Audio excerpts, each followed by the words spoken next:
This gorgeous Optimus Prime figure is loathed within the Transformers community for a gappy and incoherent beast mode, needing to force panels past each other during the transformation, poor build quality, tons of paint chipping, and cheap materials. But is all the hate actually misplaced? Join me, Action Masters, as I find out if the instructions misled tons of collectors into despising this figure. Takara never seems to put much care into their instructions. They're always foldouts instead of booklets, the pictures are tiny and monochrome, and steps are often ordered incorrectly or are completely wrong, as is the case here. But how does Takara's instruction incompetence seep into the most hated aspects of MP48 LYIN Convoy? To find out, we'll have to start with Leo Convoy's LYIN mode. Yes, his name can be said both ways. This thing is painted beautifully, with a great anime-accurate sculpt for the face and expressive articulation.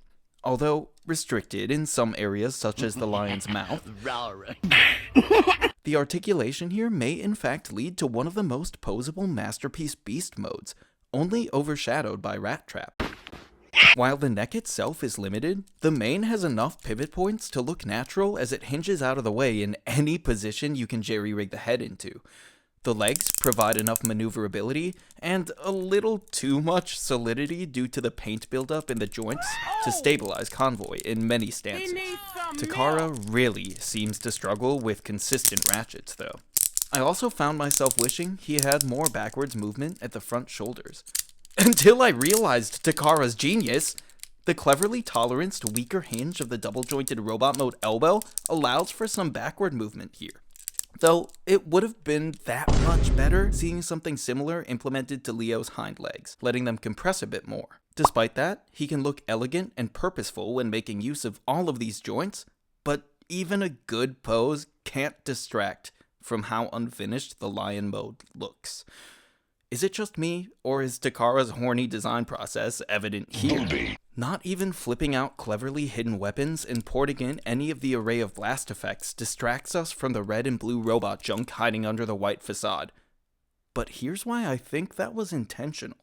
Usually, half-baked alt modes are the result of wanting a transformation to be smooth and simple, which, again, when following the instructions as written, is not the case here.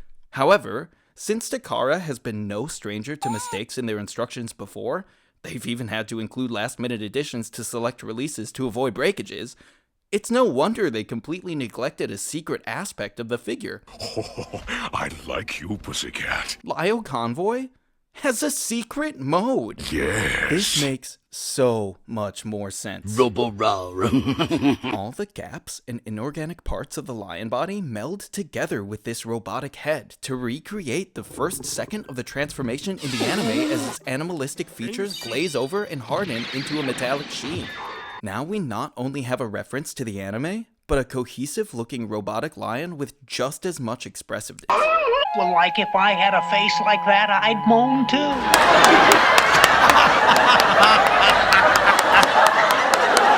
Convoy feels much more Zoids or Gundam here, and the array of weapon storage, if even unintended, only complements the new cohesive aesthetic. Of course, one could argue as to why they didn't go for a more complex conversion to fully lean into the anime-accurate beast mode. But this in-between conversion satisfactorily bridges the aesthetic gap while keeping an intuitive transformation, because as we're about to find out, the instructions got that wrong too. Oh, brother, this guy stinks! You see, my copy, as well as many others, suffers loose joints in the arms and torso, but these tolerance issues were not originally as blatant as they are now. Following the instructions necessitates the use of excess force against all of these joints, but there's actually a much easier way to maneuver them. And while my figure is far too gone to see the benefits of a smoother transformation, yours may not be. Starting off this transformation speedrun back in Leo's anime beast mode by dislodging his jaw and feeding his goatee through the hollow neck assembly, we can rotate both it and the lion head around with very little clearance during either steps. These are the only scary maneuvers that can't be avoided, but thankfully the hinges are made from a softer plastic that makes his bite all the more fun. Ignoring the instructions and folding up his mane now, we get a preamble of Automorph while uncovering the way to the secret mode at long last. But yet another secret steals the spotlight as we find out, much like missing Link RC, Lyo's tail has arthritis. The legs couldn't be simpler as only a few swivels and articulations get the job done. I was surprised to find out that the red kibble on the back of the calves is actually anime accurate. Takara certainly knows where to put their engineering prowess, and I'm glad it was reserved for other areas of the figure. The simplistic nature of the lower body leaves my mind engulfed in the anime transformation sequence and pining for more. We can now turn our attention back to dethroning the instructions, as the order of operations I'm depicting here protects all the joints and paint from damage.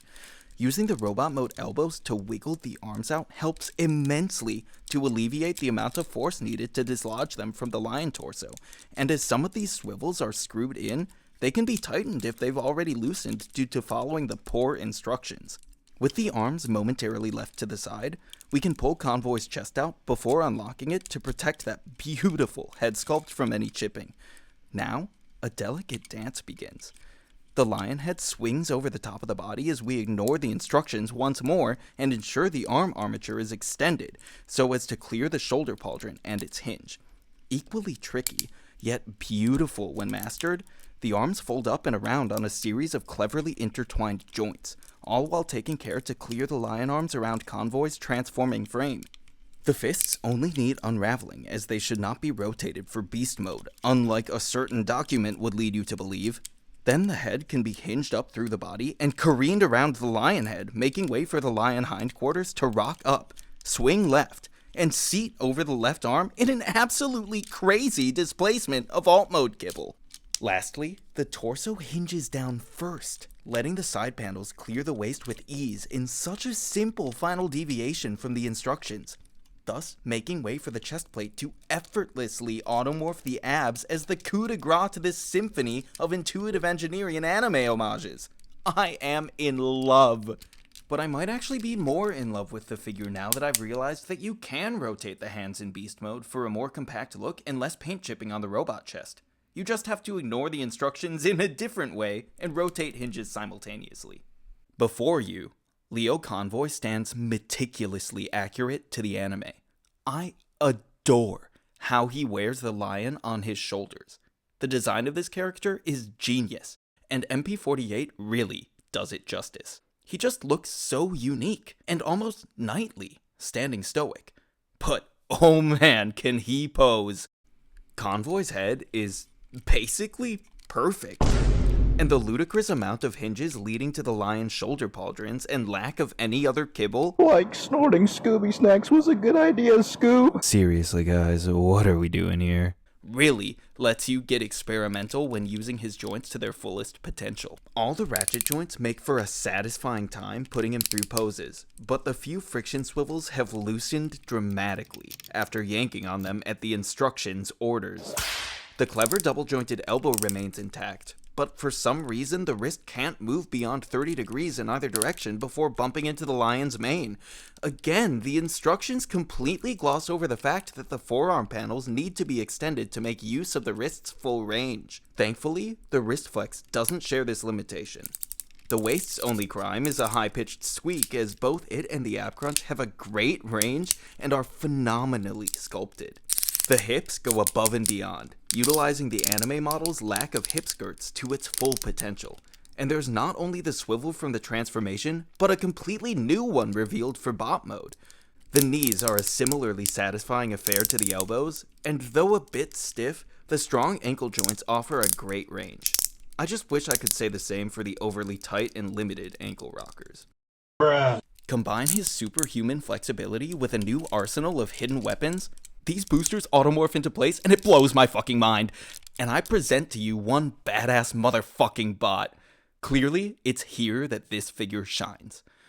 And bleeds the most. Unfortunately, for the first year of handling this guy, my hands came away dirtier than someone who only wanted Lyo Convoy for the cancelled Artemis minifig. While I think my modified transformation scheme will help reduce potential paint wear on a newer copy, there's simply no denying that the paint adhesion on this figure is still weaker than Takara's dedication to a single masterpiece line.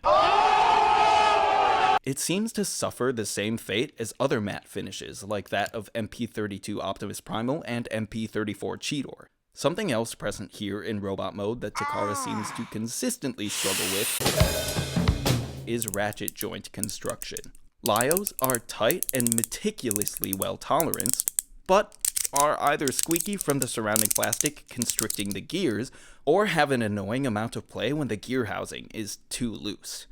Combined with the paint wear and loosened joints from when I mistakenly listened to the instructions, the overall feeling of the figure is definitely compromised.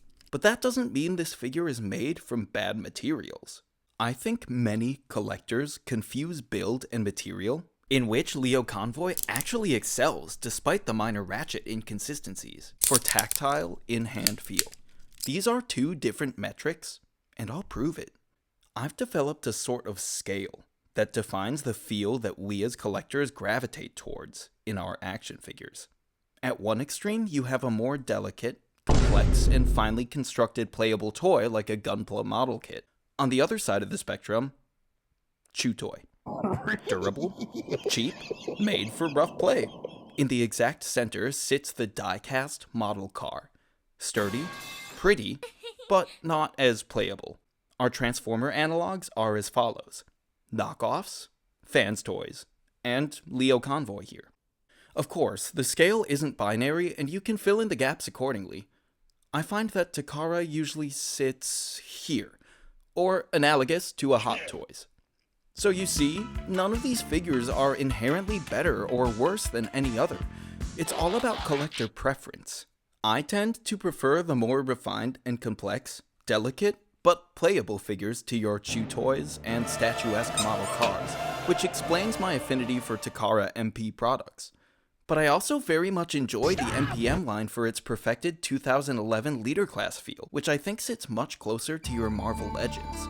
It's all collector bias, and there's no right answer. But the one blatant truth is that Leo Convoy is a well-built figure with good materials. He's just well-built in the same way a Gundam is. Thinner plastic to account for more precise and complex engineering while maintaining posability, rather than in the same way a Fans Toys figure is. Dense materials that you could sacrificially bludgeon someone with in lieu of posability and precise engineering. So, there we have it. Leo Convoy is a lot better of a figure than it may at first appear. His inaccurate LYIN mode can be forgiven in account of a well-integrated third mode, fun and intuitive transformation, and stellar bot mode. His materials are closer to that of a model kit than your standard Takara release, but still well fabricated and feel sturdy on the figure. Convoy's build is great, so long as the terrible instructions are ignored. And really, this figure's only unforgivable misstep is his paint's willingness to decay. I don't feel so good. All of that said, I enjoy this figure with all his secrets and features. He looks damn good, and has a lot of play potential. But despite his playability and unique design, his instructions really colored my opinion of him. I'm only now starting to reverse years of believing he was an unintuitive nightmare to transform, and he really deserves more praise for all the things he gets right. I don't know, Action Masters. This one's a mixed bag.